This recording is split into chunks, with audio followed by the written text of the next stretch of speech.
આજથી આપણે English ગ્રામરના rule શરૂ કરીએ છીએ. રોજ આપણે એક રૂલ ભણશું અને એને આપણે એક્ઝામ્પલ જોશું. ઓકે, આજે પહેલો રૂલ જોઈએ. શું છે પહેલા રૂલમાં? કે તમને સેન્ટેન્સમાં અ નંબર ઓફ કે ધ નંબર ઓફ આપ્યું હોય તો તમે વર્બ છે એ શું મૂકો એ આપણે આજે જોવાનું છે.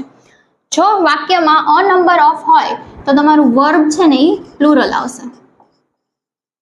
ઓકે, અને ધ નંબર ઓફ હોય તો તમારું વર્બ છે એ સિંગ્યુલર આવશે.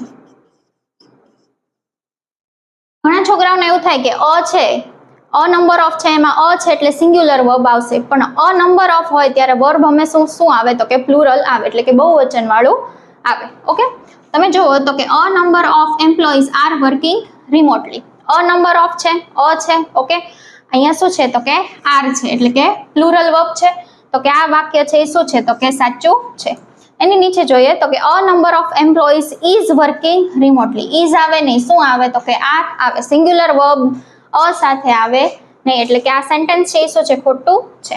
પછી એક્ઝામ્પલ જોઈએ તો કે a number of students from various engineering colleges has applied for this research programme. શું આપ્યું છે? અ નંબર ઓફ આપ્યું છે. અ નંબર ઓફ સાથે પ્લુરલ વર્બ આવે, એટલે કે હેઝ ની બદલે શું આવશે તો કે હેઝ ની બદલે આવશે હેવ.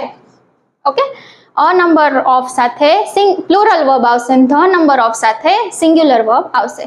એ જ રીતે આ બીજું એક્ઝામ્પલ છે અને ત્રીજી છે એ ખાલી જગ્યા છે.